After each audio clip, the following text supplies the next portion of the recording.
Hello everybody, I'm Dr. Tommy John coming to you from my office in San Diego, California. Today's topic is the importance of physical activity in children. What I'd first like to address, and this is going to be kind of a real tough subject for a lot of adults out there watching this video, we need to grasp the fact that the principle of human movement has nothing to do, very little to do with metabolic issues, obesity, fat loss, caloric burn, weight management. It cannot be attached to that because it's not, okay? We need to understand the importance, the priority of the principle of moving your body doesn't have to deal with that. It is so much bigger than that, okay? Now we're going to address children. As soon as they're born, they're shaped like C's, and they are starting to move right away. They're constantly moving unless they're sleeping.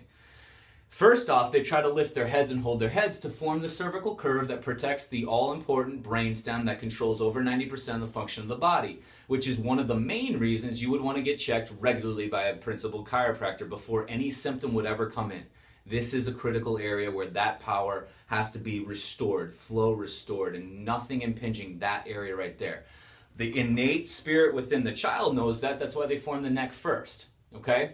Now after that, then they'll roll back to front to back, learning how to push off, extend right arm, right leg, left arm, left leg, and then they start crawling around. The reason for the crawling, learning the cross crawl pattern. Right arm forward and left leg forward. Left arm forward, right leg forward. It's how we walk or run. It's learned early on in life. We also crawl around to form the other three curves of the spine because a C is not a real efficient shape when it's upright. You can compress that and it'll bend and break. But a four-curve structure, that's like a spring in a bed. Innate spirit knows that you can't compress this. So that's the shape that we learn, we earn to create so that we are now going to be upright for a majority of our day. Or so the plan was, okay? So after they now crawl and learn to stand and they're shaped right and they're standing at attention, now they're absolutely perfect in posture. Their chin is tucked, their chest is tall, they breathe with their bellies, their arms are at their sides, their feet are parallel, arms aren't folded, they don't put their hands on their hips, they don't put their hands in their pockets, they don't shift weight, they don't do any of this naturally. It's just not natural. They stand here and they squat perfectly and deadlift perfectly. So here's the thing. The next phase of their process, we now intervene and we tell them to sit down. They go to a school where they sit for a majority of the day. Now you're undoing or thwarting or retarding the development that physical activity does, which we'll get to. Besides what it did up to that point, now we're undoing it. What do you mean? We put screens in front of their faces. So instead of this beautiful four-curve structure, now they're down here playing, keeping quiet at home or keeping quiet at the mall or on errands, and they're shaping that structure that I was talking about that protects and controls 90% of the function of the body, the brainstem, the cervical curve. And this is some critical area here, right? So now we've chosen to put them into this environment and they're just following suit because they're just following orders. Now the importance, what they're missing out on when they don't move a majority of their day, when they're not moving their bodies around. One thing it does, it brings blood flow in and out of the brain, brainstem, and spinal cord. It brings fluid up and down, which pumps nourishment up and garbage out. It's a great pump that when your legs move, your sacrum moves, and it pumps this up and down. It also, physical activity, builds new brain cells. So new brain cells get created, and they also communicate with other brain cells and will light up some other ones. So now we have critical thought improving, memory, spatial awareness, all these things, like the capacity to learn new stuff, the desire to want to learn new stuff has been proven that it increases. My gosh, to be able to retain and critically think and problem solve because I'm moving my body absolutely correlates one-to-one, okay? We are starting to see nowadays an increase in ADHD, ADD, learning disabilities of all kinds. There are so many things that are coming in that we're doing right now that are playing a role in that. Physical activity is one of the absolute biggest, okay? Because of the movement and what that creates centers in the brain to increase attention, memory, and to be able to focus, okay? You will see learning problems improve the more active a child is. I guarantee you. It has to. It's law, okay? Something else that comes up, there's growth factors inside the brain that will actually get stimulated and will create growth and ignite action and activity in centers of the brain that, again, help with complex thinking, coordinating thoughts, memory. Like I said, it improves sleep, concentration. I mean, I can keep going on and on. Here's a big one. Nowadays, more and more children are being medicated for psychiatric problems, mental health issues, depression, anxiety.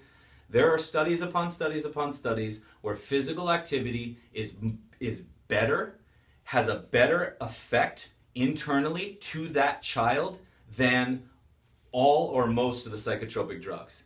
That can't be ignored. So when they move their bodies, they're feeding their brains and they're lighting up these areas that are really linked to, when they're shut down, an increase of depression or morbid thoughts increase, or an increase in anxiety. So physical activity has so much more to do than the obesity epidemic or metabolic or weight management and all that. It is so critical, and everything I'm speaking about a child, we can apply to the adult. And it doesn't stop as we're adults. All those things I'm talking about don't stop when we become adults. They keep going. Slow down for sure, but they keep going. Okay? So some things to realize at home. You, as an adult, are an example. If you yourself are only doing CrossFit twice a week and your kids know that that's your activity, what do you think they're going to do? They're going to sit right next to you when you're on the computer. They're going to follow suit. That's how they learn to fold their arms and lean one way or another. Dad or mom did it. They're just mimicking you. So if we can promote movement and value of human movement, like in other cultures that kill us in health, now all of a sudden the whole family's coming along and we all honor human movement as something that's as sacred as it was or is in other cultures. Something I would suggest to do, don't jog. Just go out for walks after dinner. If it's freezing, put on clothes. Go walk, move around. Lay on your stomachs when you work on your computers together. Do a yoga video at home. Do it all the time. Make obstacle courses downstairs. Play games. Again, this is going to require an adult to actually be active, and we already know the activity, unless they're doing an organized training session with a trainer, is very, very low. That's why I'm trying to take it out of the trainer's hands and put it back into yours, because the concentration of the healthiest people in the world don't have trainers. Okay? So, what I'm going to leave you with, the importance of physical activity, we need to start bringing it up as a priority. It has to be just as important as eating real food. Tons and tons of really good fat for these little ones. Awesome protein, lots of vegetables, lots of fruit, water maybe, very little sodas, very little processed sugars, tons of real good sugars like honey and fruit and stuff like that. It has to be just as important as good sleep, meditation, getting out in the sun, some of the other things I talk about, and keeping a clear nervous system, okay? So physical activity has got to climb the ladder because it's gotten a really typecasted role in this country as weight management. And here's the catch. Everybody's looking at their narrow or skinny kid and being like, mine doesn't have to move. He's got a hall pass. He's lean. But some of the other ones, they're a little more obese. Yeah, they got to move. I understand that. Absolutely not. That's like saying that runway models are the healthiest people and we're going to follow their lead. Come on. We all need to be moving a lot, like at least 80% of our day. And sometimes our jobs don't lead to that. Modify your job.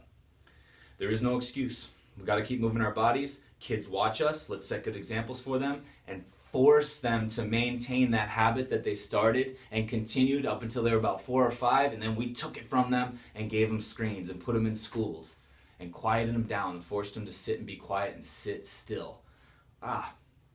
Some things that are definitely going to dwarf their development, and it's going to hurt them later on down the road. All right, thank you very much. Physical activity, very important in children as well as adults. Follow me, drtommyjohn.com is my website. From there you can go to Facebook, YouTube, Instagram, Twitter. Thank you very much and have a great day.